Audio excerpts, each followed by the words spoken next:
all I can say that whatever I did, probably if I can look back, I can say I was trying to do very little things.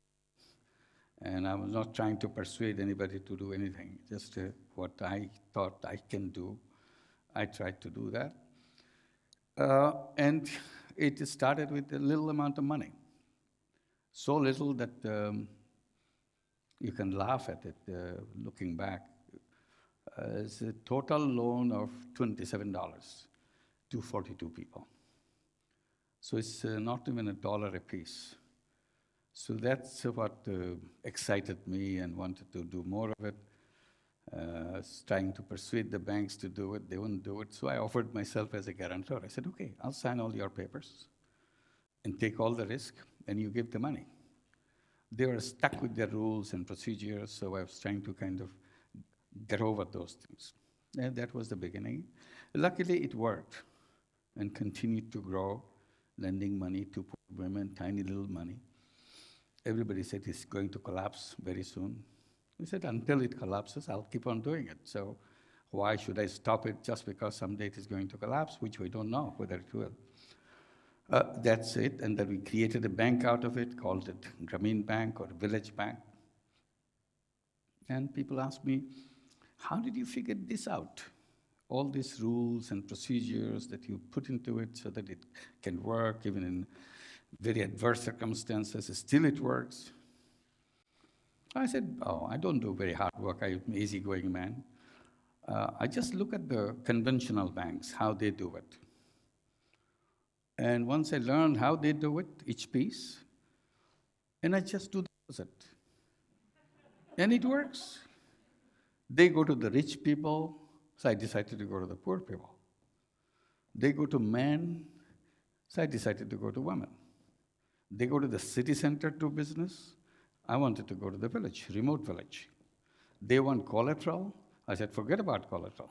Who wants collateral? If you want collateral, you never get to the poor people. So dismissed collateral. They have big lawyers in their bank. We said, we don't need lawyers. So we are the only lawyer-free bank in the whole world, probably. It works. We don't need them.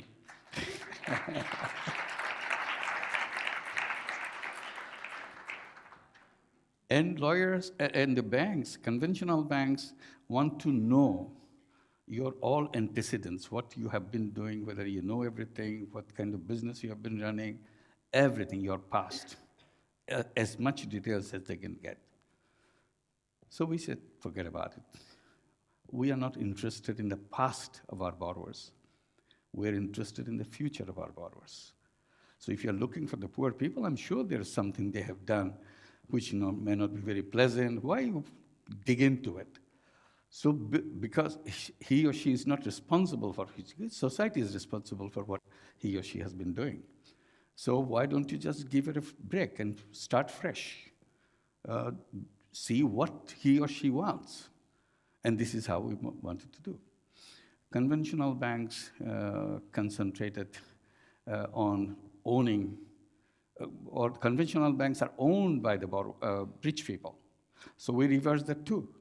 We made this bank owned by the poor people.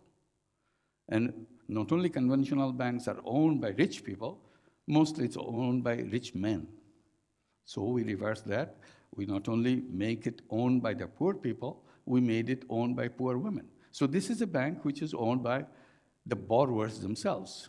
Right now, we have 8.3 million borrowers. 97% of them are women. And they own the bank. They run the bank. They are the board. They decide the rules and procedures and so on and so forth. So this is one way to describe how the operationally and structurally the whole bank is done. And then you can understand where we come from. It's not just tiny size of loan makes it Grameen Bank. It's a kind of making everything other way. In one meeting in the early years, 10th year or 11th year, of bankers, the one banker was saying, Professor Yunus, you're not going to get away with this. You made the whole banking system upside down. I said, yes, that's what exactly I did, because banking system was standing on its head. So I'm trying to put it on its head.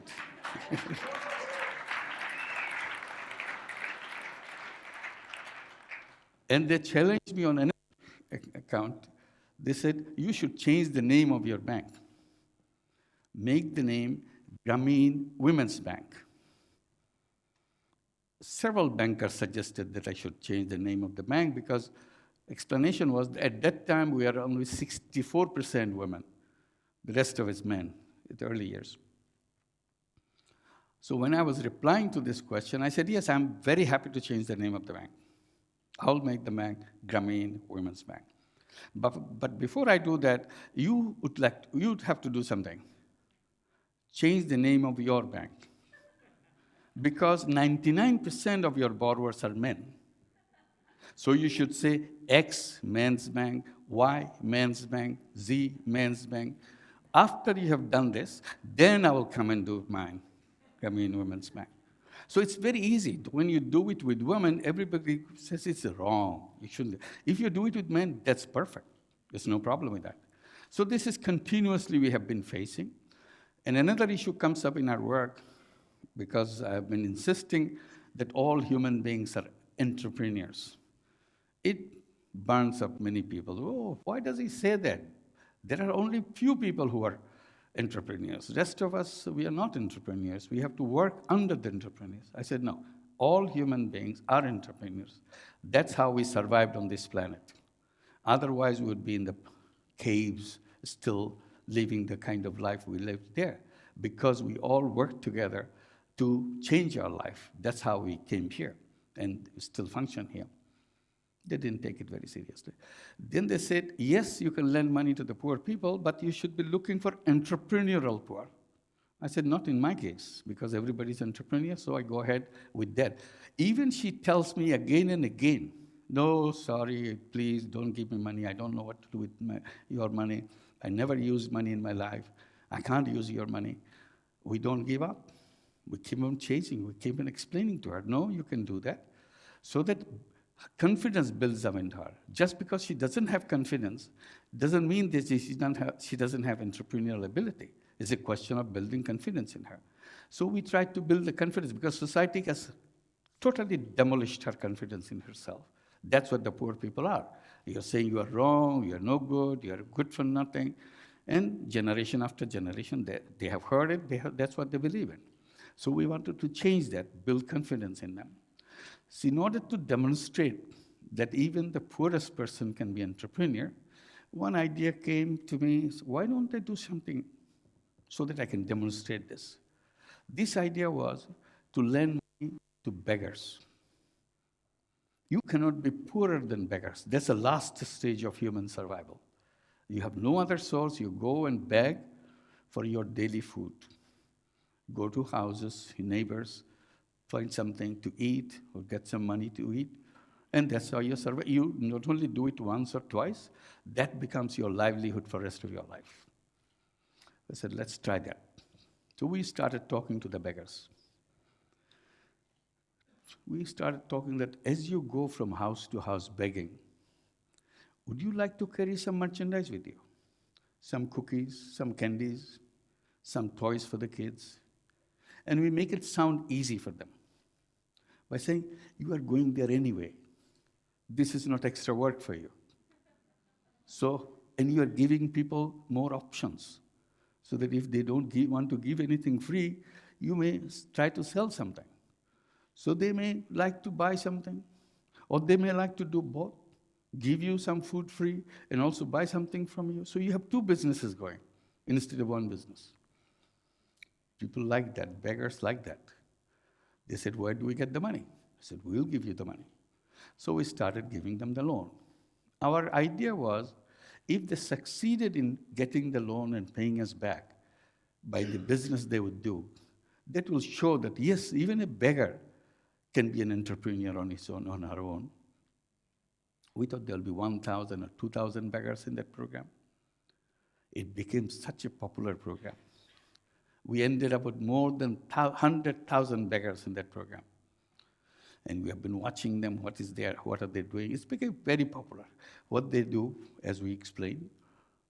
And now, in the last 5 years, this is about the time that we are doing it, in the last 5 years, out of this 100,000 beggars, More than 22,000 beggars have stopped begging completely because they became successful door-to-door salesperson. And not only they became door-to-door salesperson, some of them became your personal shoppers. You come and the housewife says, when you come tomorrow, you bring me this.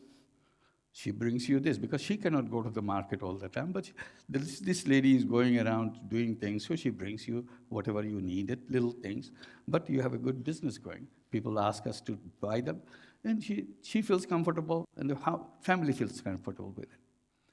My colleagues who are getting so enthusiastic about this program, because they see that even a beggar can change her life by selling something, doing something.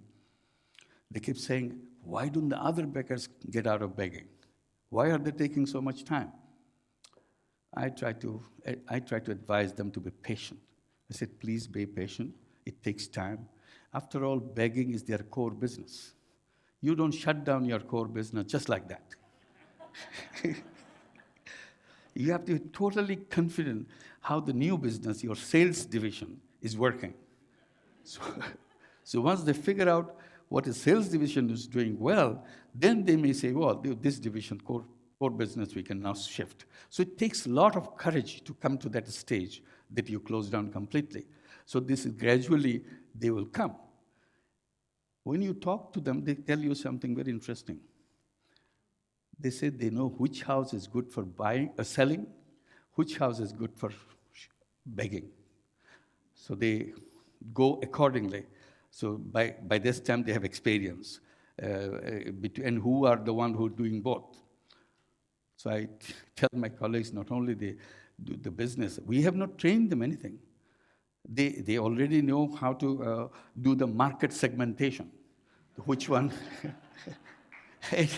And their loan size is such a small amount. They start with something like $12, $15. That's about the size. And paying back that loan, they are enthusiastic to take the second loan and the third loan. Each one becomes bigger and bigger and bigger. So you look at this phenomenon and you ask yourself, what creates poverty? What created this situation that human being has to be brought into this kind of situation where they have to beg for existence? Is this the fault of the person? Repeatedly, I come to the same conclusion. There is nothing wrong with the people. Poverty is not created by the poor people. Poverty is created by the system that we have built, the concepts that we have created. That's what created poverty. Nothing, absolutely nothing wrong in human beings. Poverty is externally imposed phenomenon. It is not internally developed phenomenon. So if it is externally imposed phenomenon, if we remove that external imposition, people will come up as human being as anybody else. And that's how the question of that bonsai came. I started describing poor people as bonsai people. There's nothing wrong with their seed. Their seed as good as anybody else's seed. Simply, society never gave them the space to grow. So they are just like the tree on a flower pot. So thinking, what's going wrong with the concept? I started looking at what is happening in the world. I said, in the meantime, in order to solve problems, I started creating businesses. It almost became instinctive in me. Whenever I see a problem, I go right ahead and design a business, start a business to solve that problem. I didn't notice it before, but when you have done it once, when you've done it twice, and you have done it 100 times, then you realize that you have an instinctive feature that you design a business to solve a problem. You look back, you created so many such companies. We had problem of electricity, so we created a solar energy company. Everybody said, oh, solar business is not going to work in Bangladesh. I said, who knows? It may work. Let me give it a try. Nothing wrong. If I fail, it's okay. But I have to try. So I tried to bring solar home system. It is expensive for the rural people. We made it easy for them to pay back. It was extremely difficult even to sell 5 solar home system per month. It was such a struggle. Now we came to a stage after 15 years. We sell more than 1,000 solar home systems per day, and it's growing, improving. And it's done in a business way. So we did the solar energy in a business way, and it's expanding. People love it because they need electricity, because kerosene lamp is no good for them. So this is what we did. Then I realized maybe this is a category of business which is missing in the whole conceptual framework. Because conceptual framework gives you one type of business to make money. I said, that's a wrong interpretation of human beings. Human beings are not just money-making machines. Human beings are not robots. Human beings are much bigger than just one-dimensional being. They're multidimensional beings. What happened to other dimensions? So that's when the question of selfish aspect of human being, selfless aspect of human being came into discussion. I said, why don't we create business on the basis of the selflessness, where I don't want to make money for myself, by decision. Nobody has imposed it because I'm so excited to create a business to solve a problem. It is such an exciting experience to be able to solve a problem. Then I said, that maybe is the one which you should be doing. It's a non-loss, non-dividend company to solve a social problem. So we started creating more and more of these companies. Then we had one connection with the Danone of France. We talked to Frank Ribot. He was trying to understand what Grameen Bank is. I started asking him what Danone is. Then he said, he explained to me what Danone is. Suddenly, I didn't think about it before because I didn't go with a plan for him. I just stopped on the way to talk to him. I said, why don't she have a company in Bangladesh? We can do it jointly. Whatever he thought, he just stood up, shook hands with me. He said, yes, let's do that. I said, but I have not finished yet. I said, it will be a social business. He said, what is a social business? Then I gave my spiel. This is the social business. You'll never get any money out of it. You can take your money back to what you invested, but nothing more than that. He stood up again, shook hands. He said, I agree. Then I thought he didn't understand my Bangladeshi English. And probably I didn't understand his French English. So on the way out, I sent him a very detailed email. And he immediately sent back, I understood everything you said. I stand by what I committed. Let's go ahead and do it. And this is 2005. That company was created in 2007 and continued to function. Now we produce yogurt fortified with micronutrients for the children who are malnourished in Bangladesh. And that yogurt does wonderful thing to the children because half the children of Bangladesh are malnourished. So this produced a yogurt which has all these micronutrients, and once these children eat this, they regain their health because you see, if you're malnourished, your physical growth becomes very stunted. Similarly, your mental growth becomes stunted. So it's a very strange situation for a nation to have half the children malnourished. So we thought, at least in our way, we can see if we can do that. Now it works. Since it works as a social business, so we can go and replicate, add as many factories as possible. We have just the first factory, which is fully in full production. So we are starting the second factory, and we calculate we'll have 50 such factories around the country so that every child has access to this yogurt. It's a delicious yogurt. Children love it.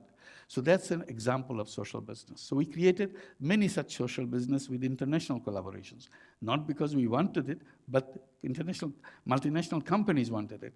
So we have collaboration with Veolia to produce water. Our water has a serious problem, arsenic and pollution.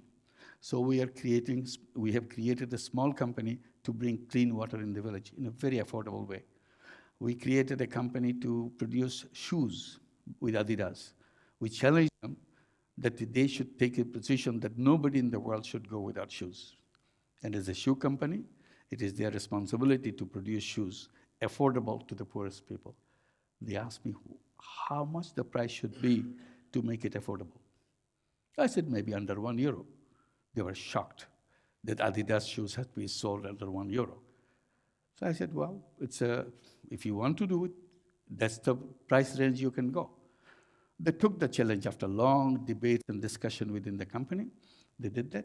Now, after 2 years of research and test marketing, next month we'll have the full mass marketing will begin actually next month. So this is another example of social business, because wearing Adidas shoes or Reebok shoes doesn't mean you are going for fashion. This is an essential thing. If you go barefoot, particularly in tropical countries like Bangladesh, you contact lots of diseases, particularly parasitic diseases. And many, many people are affected, particularly women and children are affected by this, because they are always in an area where it is very easy to contact parasitic diseases. So you protect them from the parasitic diseases. We have created Grameen BSF to bring mosquito nets so that you are not attacked by the malaria. And all these companies are done for the sake of protecting yourself from diseases or escape from malnutrition and so on and so forth.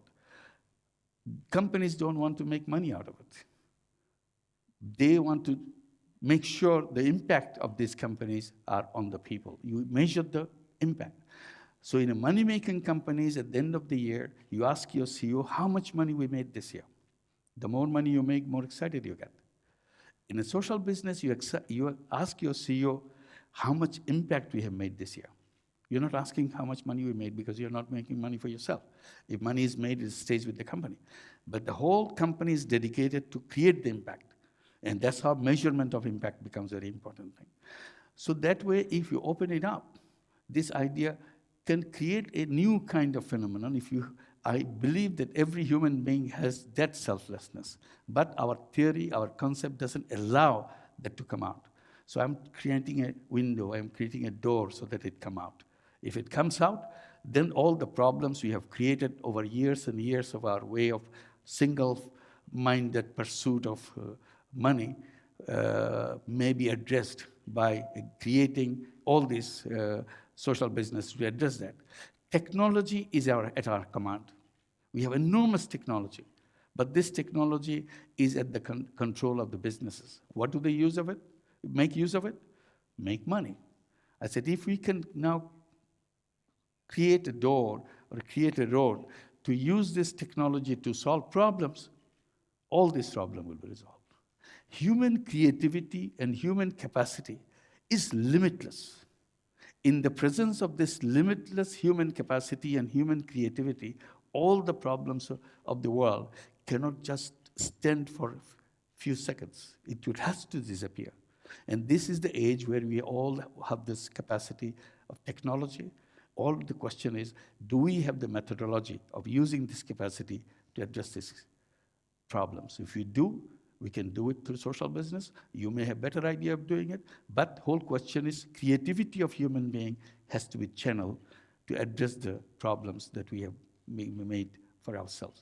If we do that, we can create a whole new world. We can create a whole new civilization. And that's what we should be looking for. Thank you very much.